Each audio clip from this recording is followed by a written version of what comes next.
Hello and welcome to Business Standard Dialogue. It's a webinar series that we started recently on subjects related to economy, business, and many others.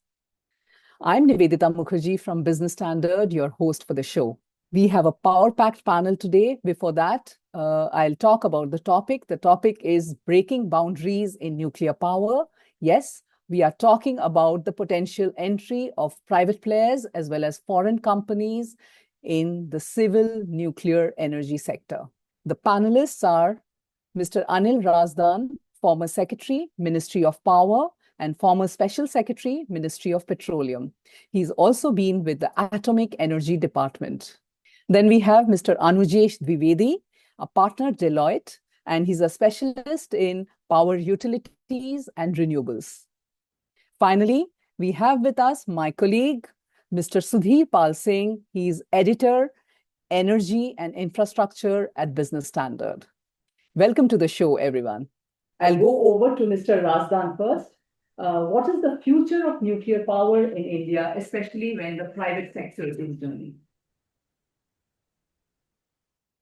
Say that nuclear power was always recognized as a clean source of power, but it has its limitations because the nuclear club wanted to keep this power source. There was also the talk of the dual use factor of this technology. There is also the radiation risk.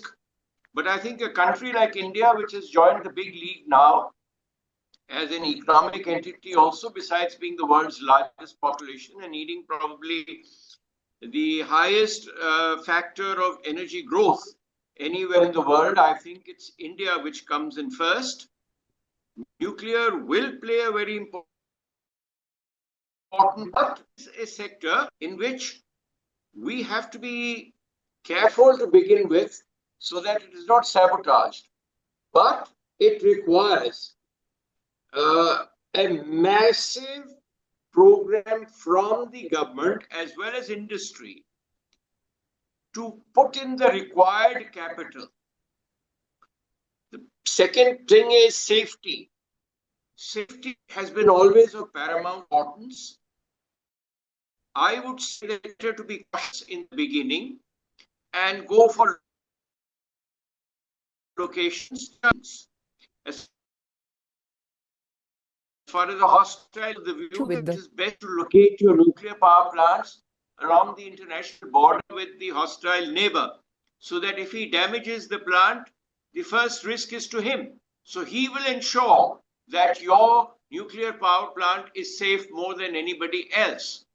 So that is, I think, the kind of strategic decisions that you have to take. It requires a lot of capital.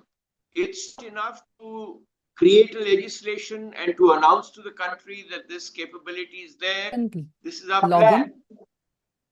We have to set aside a substantial sum of money for the fast development of this program, bring to the fore the foremost players in private and government industry, assure them of a fleet mode, more than a fleet mode today, of reactors, so that they know that the production line will not stop and it will only grow in the future. That is the kind of approach that I am looking at and would be very happy if we follow that kind of approach. But as I say, it requires a large investment, right, which has to be committed. If you go that way, industry has to be a partner. Government alone will not be able to lift the bill. We can, yes, make them 49% partners if you don't want over 50%. But this has to be done on a much bigger scale than what we call as mission mode. It has to be done on a, I would say, not only today, but it should have been done yesterday basis. That's would be my approach to it. Thank you. Yeah, I'll come to Mr. Anujesh about the private sector. How do you think the private sector can come in and really make the nuclear space more productive. I'm saying that lots of questions have been raised on the private sector. So, what are your thoughts? How can the private sector make things better? See, private sector can play different kinds of role in once nuclear is opened up. One, of course, on the project development side, which was completely not allowed for private sector, like in thermal, like in renewable, they have played a major role. You will see that more than 50% or even higher of the existing installed capacity in India now is owned and developed by the private sector. But on nuclear, it has continued to be in government ownership because of the legal restrictions we've had. So now that Shanti Act has opened that, I am, hopeful that in the next 10, 15, 20 years or beyond that, substantial portion of the new capacity addition in nuclear and the investments associated with that will come from the private sector side. Of course, the private sector investment or role is not going to be limited only to development and financing. Once the sector opens up, private sector will also invest in the construction and supply chain, including key equipment manufacturing, which also is a major growth area, which requires investment and technological expertise in the country, including entering into JVs and partnership with global OEMs and localizing the entire manufacturing value chain.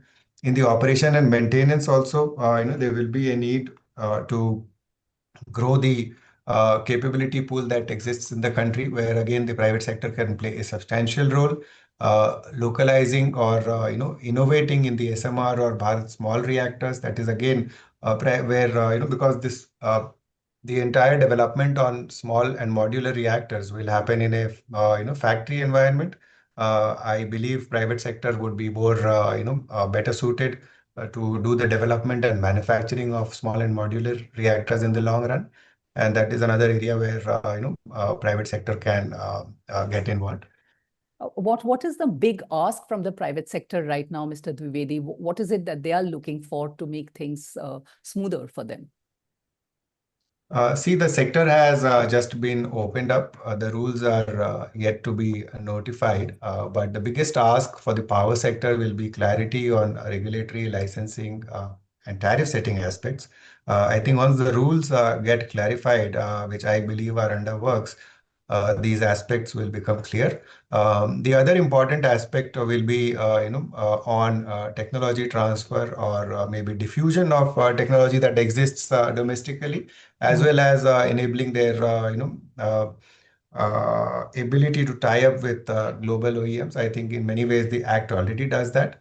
Beyond that, I think the third and most important, but one of the very important aspects is their ability to acquire land and get clearances. Mr. Razdan already touched upon this.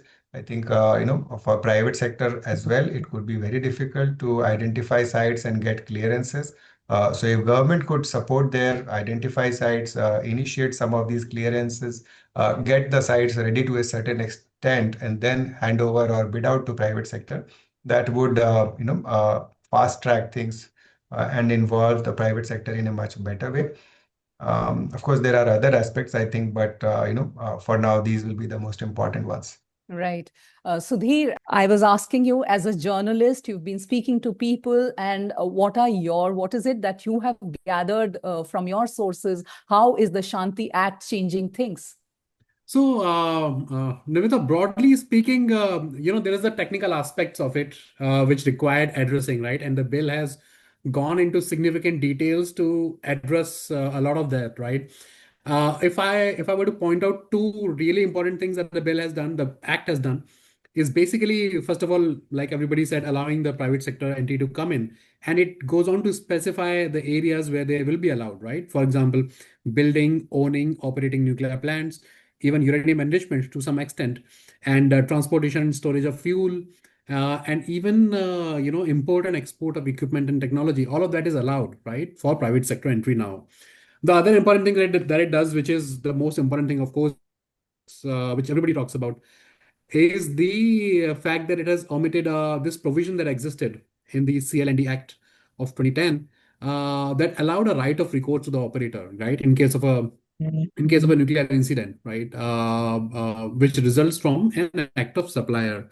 So to that extent, the act has basically said there is no supplier liability unless it is provided in contract, right? So there has to be a binding contract between the supplier and the operator for that to come in. And when we talk to the people, including executives, industry executives, both domestically and people who are based in US industry, for example, they say that Shanti has solved permanently this issue of third-party liability damage in case of a damage in a significant and proper way, right? In fact, they also go on to say that this entire provision of allowing supplier liability through a contract is the right way because it kind of counteracts the tendency which might exist in some non-serious players to win contracts, right? So it might act against that, and so therefore it's very nice. As far as the operator's liability is concerned, the act is basically, side of liability, right? We limit liability between around 100 crore and 3,000 crore, that kind of spectrum, for depending upon the size of the sector. Of course, it does not fully allow private companies to mine uranium. The biggest and the most important thing is that it also allows for a lot of regulatory apparatus, including regulator, appellate authority, etc. It has provisions for all of that.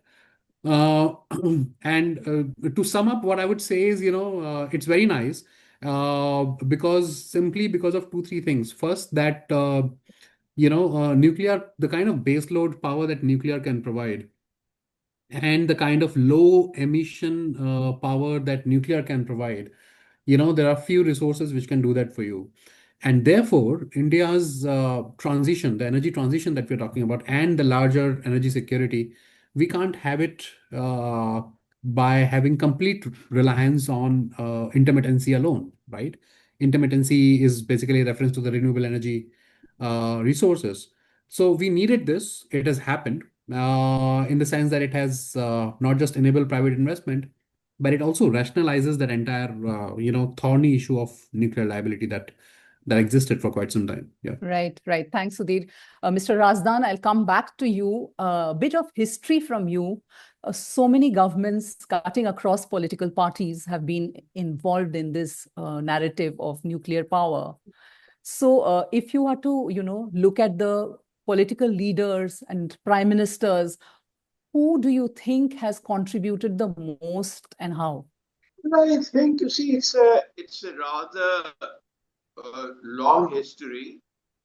First and foremost, I think the first prime minister, he recognized the role of atomic power, Jawaharlal Nehru, and he gave unlimited powers virtually to Dr. Homi Bhabha to create a department of his choice. We had an excellent visionary in him.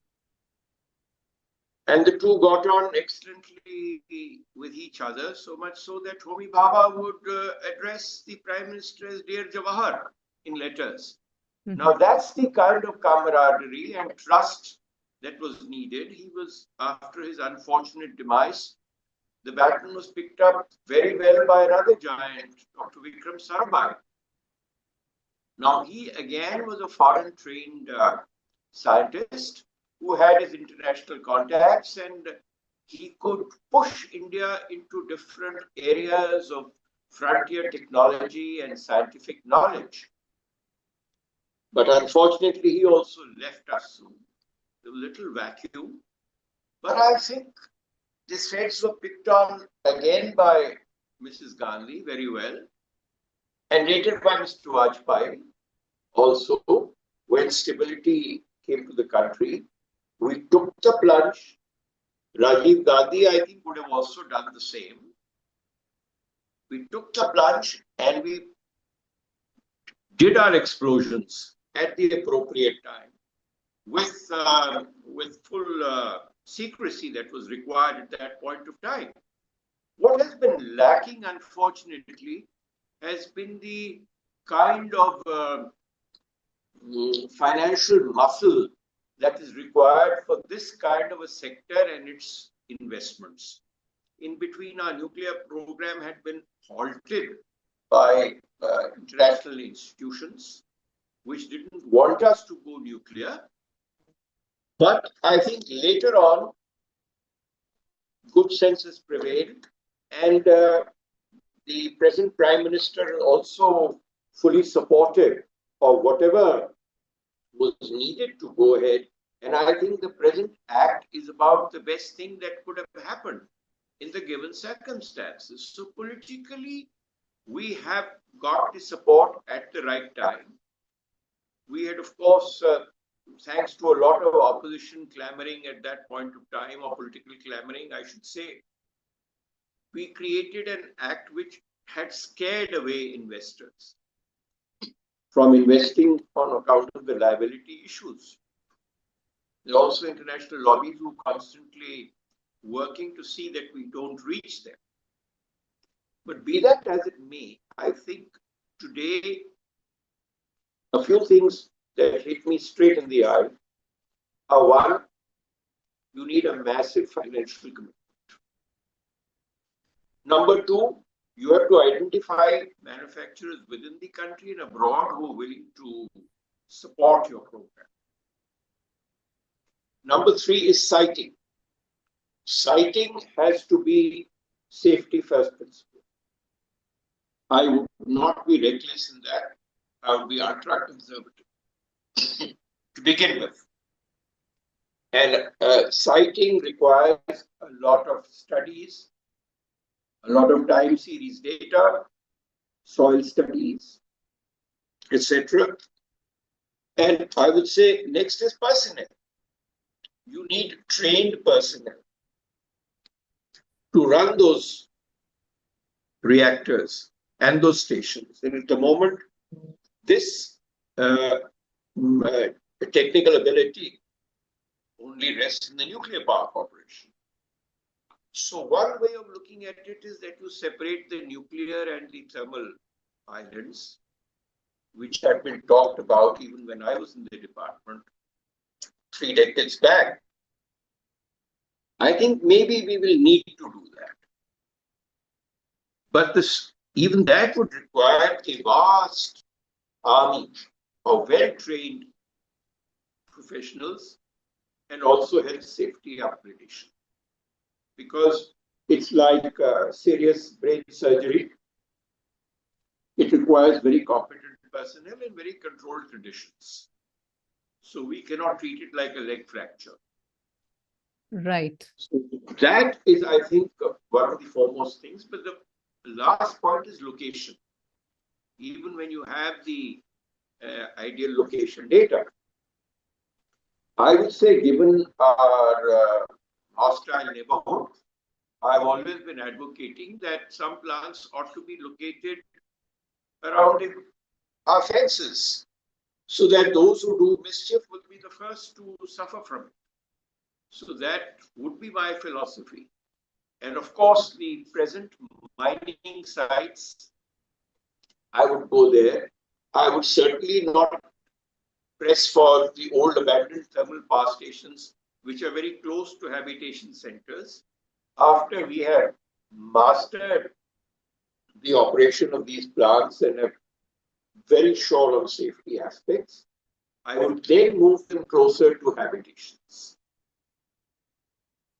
For example, coal mining areas, the metal mining areas.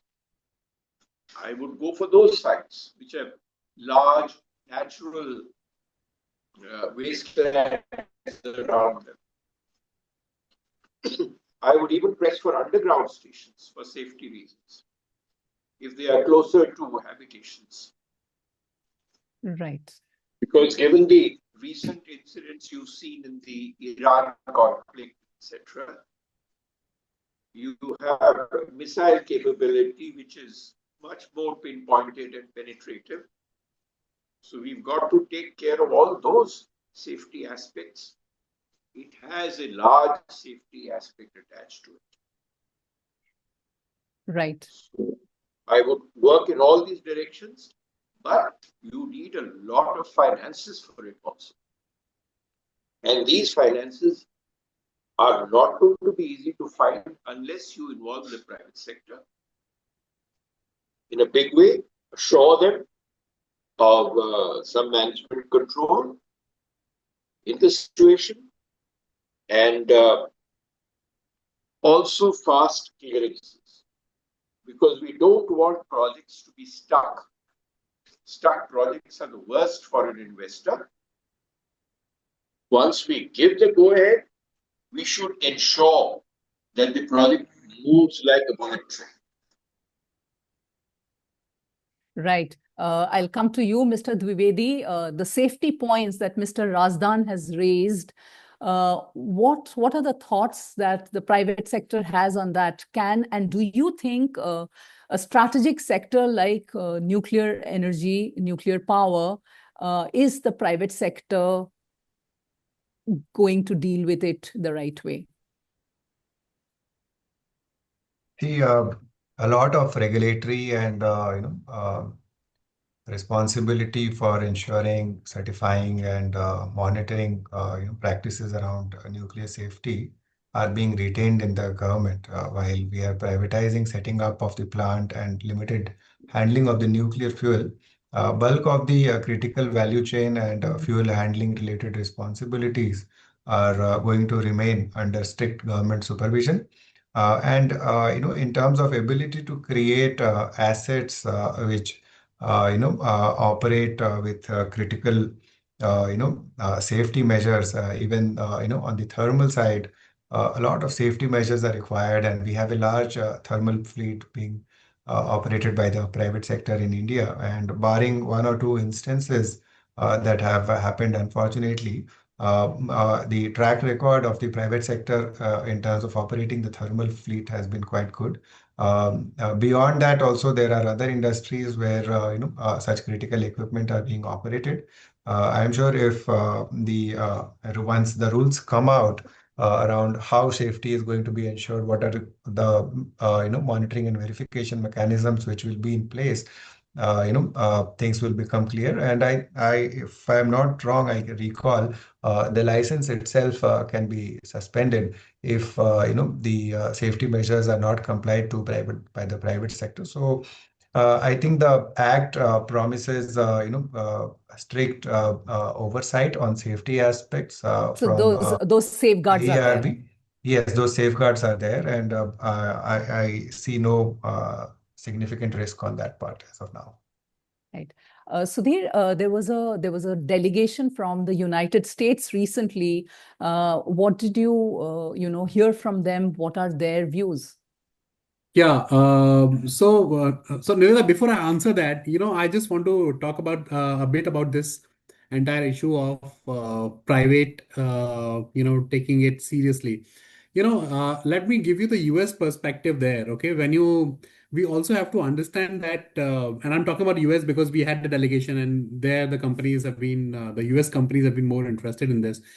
There the nuclear industry is significantly privatized and has been, privatized for many, many years, many decades now, right? And they're coming with a very different kind of experience and perspective on nuclear, right? In a sense that they believe that why should the state have a say at all in terms of operations of a nuclear power plant, right? So their view is very simple. The government can have let's say 20%, 30% stake, equity stake in a company. It doesn't necessarily have to have a more than 51% stake in the company. And it can still manage control over the operations by having, a few directors on the board of the companies, right? So you can have, if the government wants to have control over operations, that's one way of looking at it. That's one way of doing it. And the other thing they also point out is that the Chernobyl disaster, which happened, which is a classic textbook example of how things can go wrong, even with 100% state-owned enterprise, right? So these are things that you have to keep in mind when we are thinking about, what the industry thinks, particularly the background the US industry is coming with. To specifically answer your question, Nivedita, when we talked to this delegation, which was led by Nuclear Energy Institute, which is a trade and policy body of the US, I had the opportunity to talk to their president, Maria. And two, three important things there. They're saying, of course, the US companies are very, very upbeat, right? And she was leading a delegation of around more than 20 large CEOs of large US nuclear energy companies, right? And they came here, they met at least three ministers, including Finance Minister Nirmala Sitharaman, Power Minister Manohar Lal, and the Science, Technology and Atomic Energy Minister Mr. Jitendra Singh. Apart from even Nara Lokesh, Andhra IT and Electronics Minister. Now, what she's saying is that, of course, Shanti Act has been a major step for us. It opens up a lot of opportunities for us, and that's how we want to look at it. The question now is how US and Indian companies can come together, partner on a whole list of things, including technology, fuel, how will manufacturing happen, what are the supply chains involved, the kind of engineering and project delivery kind of details, what will be the long-term services, all of that. And what is really on offer here is another important aspect is that we are not just talking about large reactors, right? We're talking about small modular reactors also. We're talking about micro reactors. We're talking about light water reactors, molten salt reactors. And these are all technologies which are available in US, working fine there. And, I'm not saying that this is where the partnership is headed. I'm saying these are the possibilities where, the partnership may take a shape in future. Even high temperature gas cooled reactors, even advanced and other advanced, kind of technology that we have. The most important thing to remember as far as nuclear delegation is concerned is that they are saying everything is fine, but the implementing details will matter for us.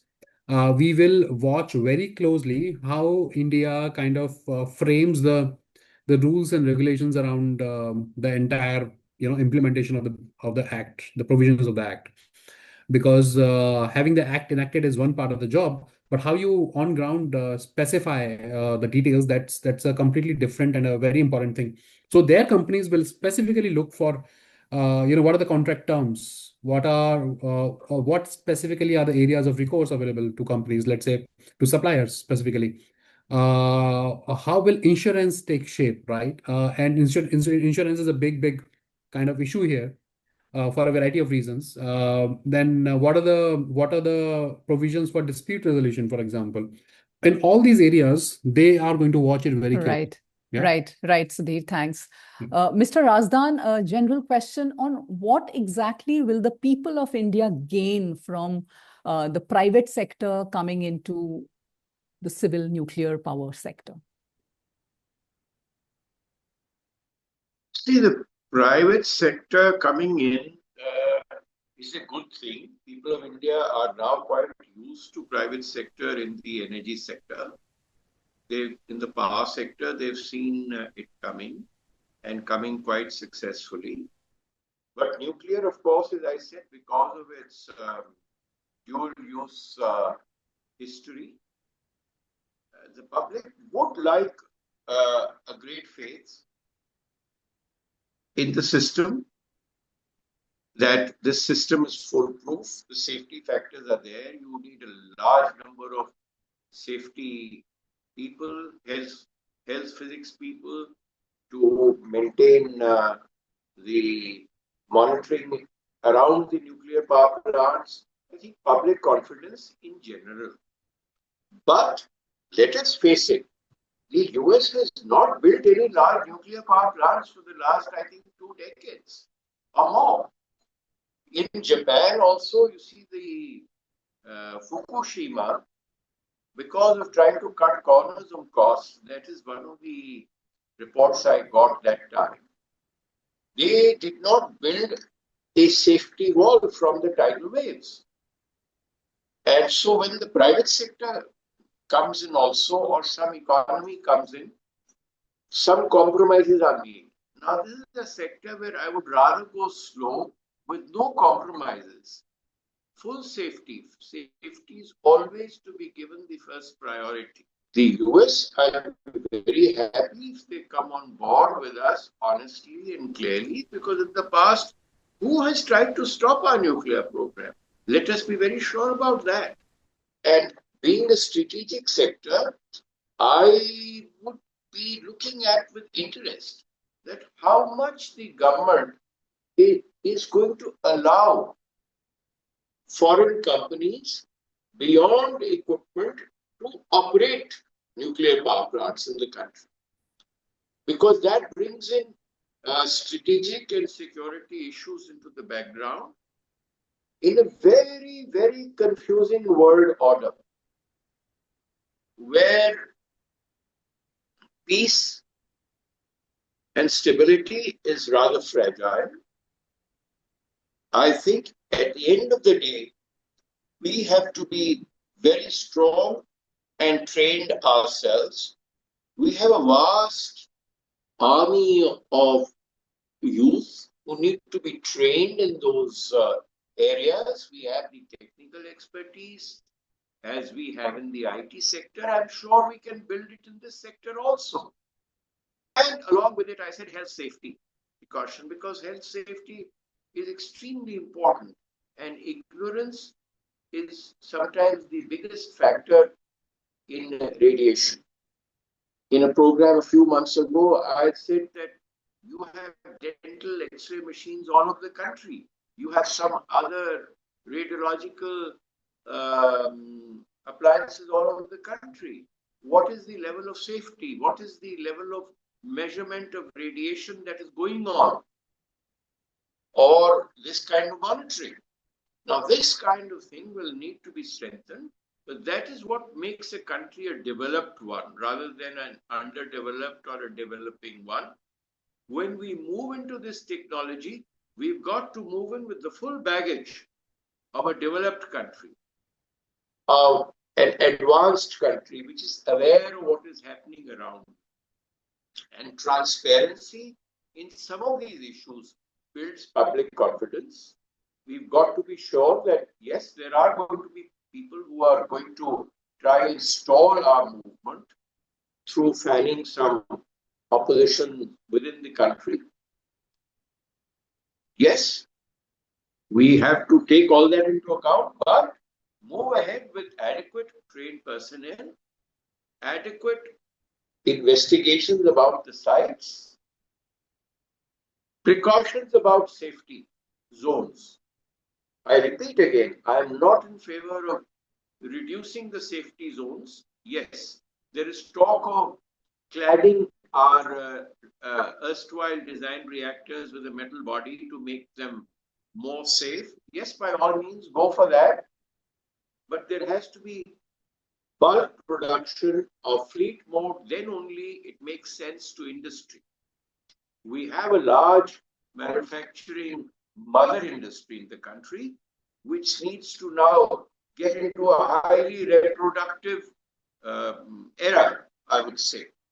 And that reproductive era can only come with assured supply orders and assured payments. So that the safety side, the siting side, the finances, and also to build an adequate army of trained technical people to man these.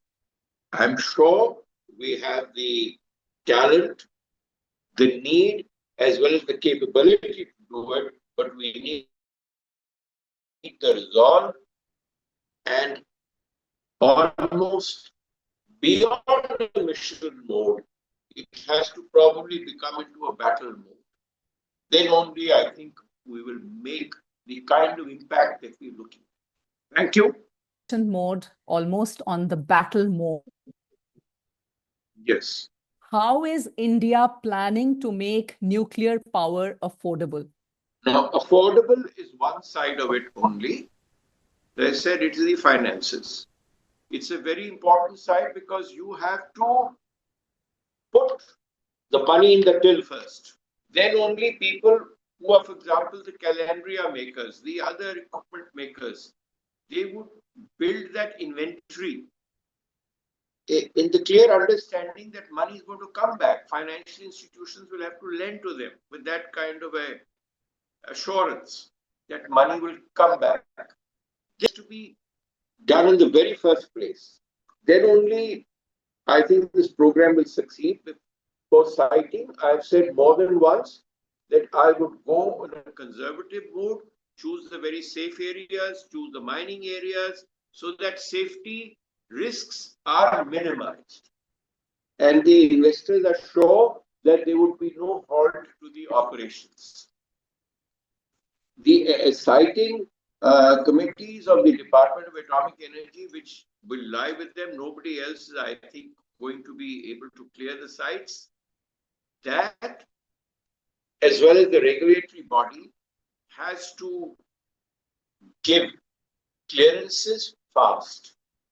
That will require, I think, multiplication of personnel who are required to be there. So the timelines for completion of the projects are nice and clear, with resources, not only the technical resources, but financial and legal or regulatory resources also in place with identified timelines. Example, the fast breeder reactor. The regulator was taking extra time to make sure that handling of a substance like sodium, you've got complete mastery over it. You're very confident that it can happen. Now, the similar approach will have to be taken on nuclear side, but of course, we have had operating experience and it would help. But you would simultaneously need to create this very large band of regulatory staff, inspection staff. They cannot afford to wait for months for clearances. But once a clearance is given, as I said, you've got to go beyond the mission mode into almost a battle mode to ensure that this is done. And a partnership, I would say, almost, where the regulator, the manufacturer, the owner, they all view upon this thing as a joint program which has to be executed within the given time frame, in the given quality, with the required supervision and with the required safety features which bring public and technical confidence in the whole program. Yes, we are capable of doing it. I believe as a country, we have the youth, we have the talent, and if we can set aside those resources for a while from the physical infrastructure investment into the energy investment side for a while, because all this physical infrastructure is going to come to naught if we do not have the energy to support it. You've seen what our fragile oil supply situation can produce, the kind of economic uncertainty and chaos.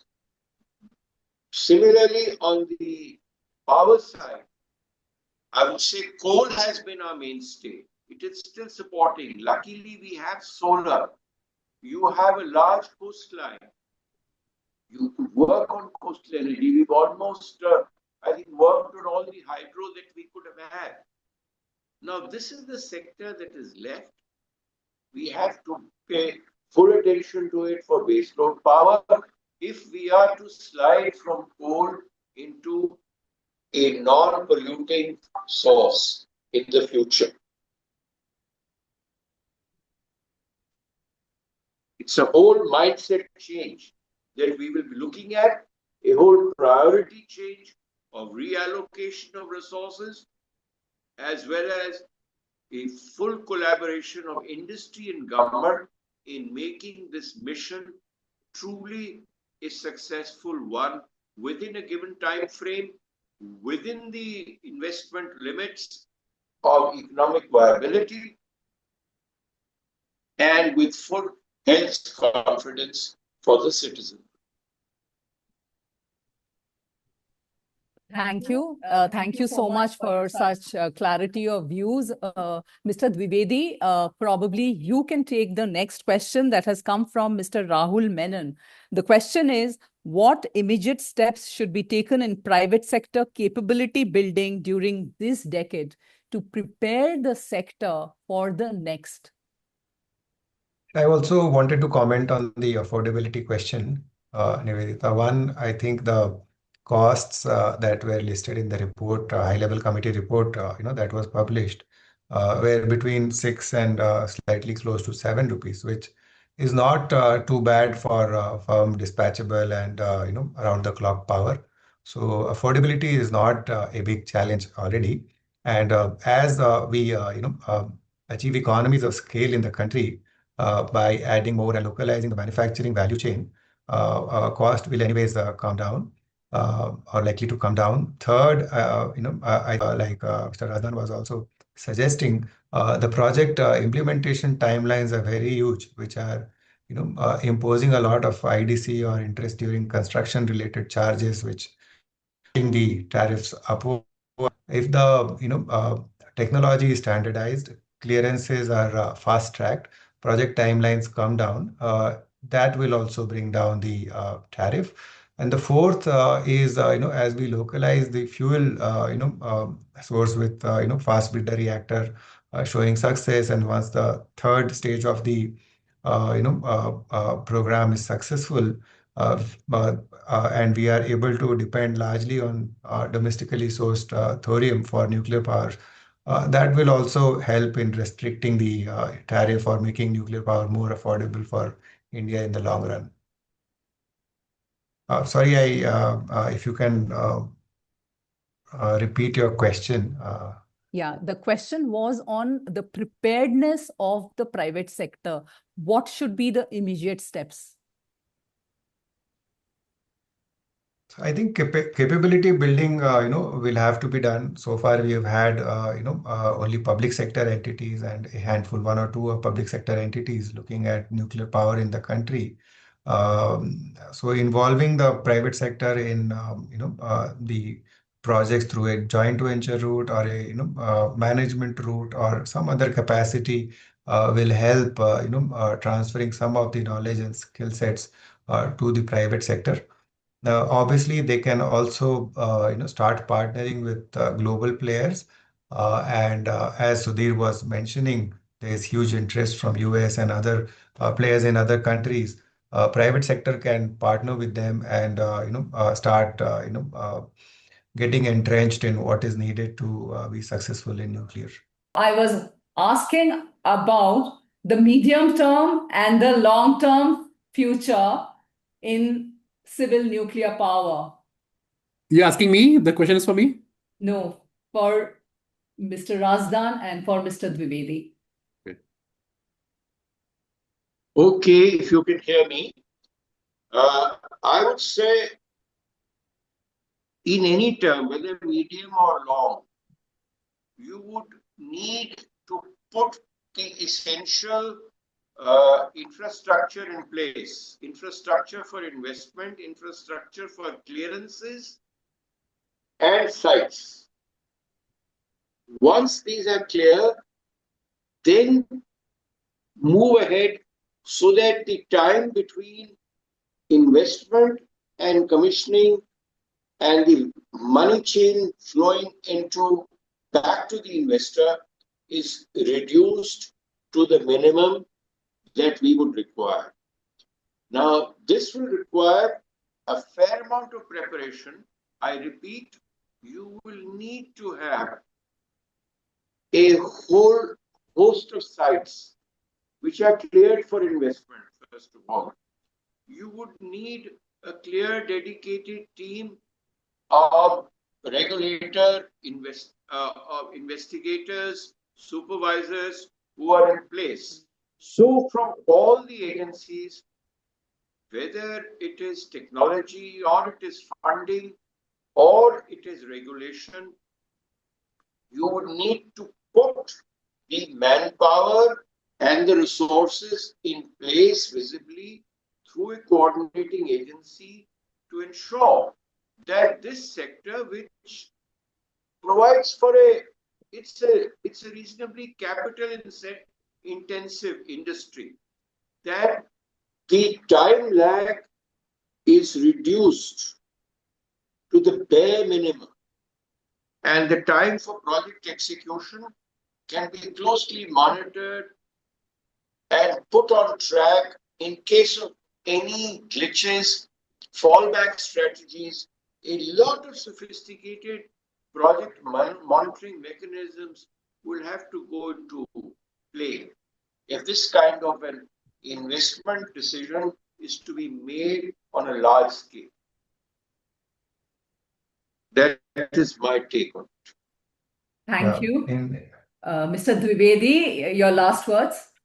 Nivedita, in my view, in the short term, the need is to focus on putting in place the policy and the regulatory frameworks, which set the rules clearly, enable private sector participation, interest from global players, and everyone else who can contribute should start contributing. In the medium term, we should be able to have our own small and modular reactors. We should have successful private sector projects. We should have more number of players working in the sector. We should have localization of manufacturing value chain. And in the long run, all of this should be scaled up, fine-tuned, and creating economies which can eventually help the country in transition away from fossil fuel and achieve net zero by 2070. Thank you. Thank you so much, everyone. I again apologize for the technical glitches today and the poor internet connectivity. We spoke on the regulatory issues, affordability, hurdles, safety, and being on a battle mode, not just mission mode. Thank you. Thank you so much, everyone.